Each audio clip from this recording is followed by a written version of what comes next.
Revanth Reddy America పర్యటన ముగించుకుని హైదరాబాద్ కు చేరుకున్నారు. కాసేపట్లో తెలంగాణ ప్రదేశ్ ఎలక్షన్ కమిటీ సమావేశంలో ఆయన పాల్గొంటారు. మున్సిపల్ ఎన్నికలు, వ్యూహరచన, ఎన్నికల ప్రచారంపై చర్చిస్తారు.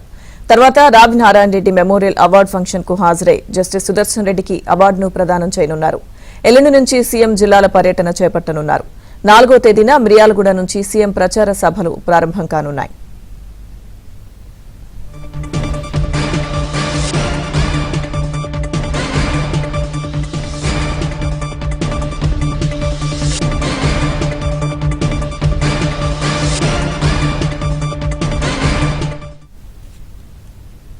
తెలంగాణ ముఖ్యమంత్రి రేవంత్ రెడ్డి అమెరికా పర్యటన ముగించుకుని హైదరాబాద్ కు చేరుకున్నారు. కాసేపట్లో తెలంగాణ ప్రదేశ్ ఎలక్షన్ కమిటీ సమావేశంలో పాల్గొంటారు. మున్సిపల్ ఎన్నికలు, వ్యూహరచన, ఎన్నికల ప్రచారంపై చర్చిస్తారు. తర్వాత రావి Narayana Reddy memorial award function కు హాజరై జస్టిస్ సుదర్శన్ రెడ్డికి అవార్డును ప్రదానం చేయనున్నారు. ఎల్లుండి నుంచి సీఎం జిల్లాల పర్యటన చేపట్టనున్నారు. 4వ తేదీన మిర్యాలగూడ నుంచి సీఎం ప్రచార సభలు ప్రారంభం కానున్నాయి.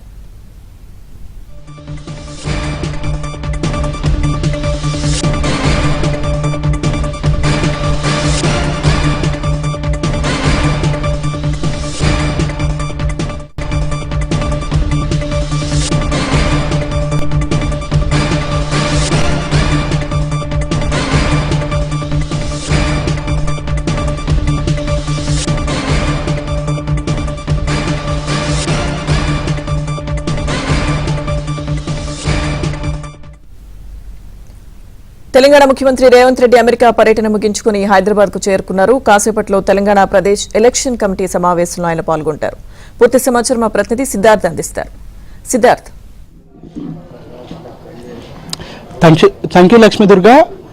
సీఎం రేవంత్ రెడ్డి హైదరాబాద్ కు చేరుకున్నారు. ఇక కాసేపట్లోనే ప్రదేశ్ ఎలక్షన్ కమిటీ మీటింగ్ ఉంది. అది జూమ్లో నిర్వహించనున్నారు. ఎందుకంటే ఎన్నికల బిజీ నేపథ్యంలో ఈసారి పీఈసీ సమావేశాన్ని జూమ్లో నిర్వహించాలని కాంగ్రెస్ నేతలు భావించారు. ఇక ప్రస్తుతం మంత్రులందరూ ఎమ్మెల్యే క్వార్టర్స్లో ఉన్నారు. చాలామంది వాళ్ళందరూ పీఈసీ సమావేశాన్ని మంత్రుల కార్యాలయంలో నుంచి అంటే వాళ్ళ నివాసాల నుంచే అటెండ్ కానున్నారు. ఈ సమావేశంలో అభ్యర్థుల ఎంపికకు సంబంధించినటువంటి విషయాల్ని చర్చించనున్నారు. ఇక దాంతోపాటు ఎన్నికల ప్రచారం ఎప్పటి నుంచి ఉంటుంది, ఎల్లుండి నుంచి 4వ తారీఖు నుంచి సీఎం రేవంత్ రెడ్డి జిల్లాల టూర్కి వెళ్ళాలని నిశ్చయించుకున్నారు. దీనికి సంబంధించినటువంటి షెడ్యూల్ ఇప్పటికే ఖరారైంది. ఇక ప్రచారాన్ని ఏ విధంగా చేయాలి, ప్రచార ఎజెండా ఏ విధంగా ఉండాలనే అంశానికి సంబంధించి మంత్రులతోని చర్చించనున్నారు. ఇక పీసీసీ చీఫ్ ఇప్పటికే కొన్ని సర్వేలు చేయించారు. ఆ సర్వేకి సంబంధించినటువంటి రిపోర్టును కూడా సీఎం రేవంత్ రెడ్డికి పంపించారు. దానికి సంబంధించినటువంటి అంశాలపై కూడా ఈరోజు జరగనున్నటువంటి పీసీసీ సమావేశంలో చర్చించనున్నారు.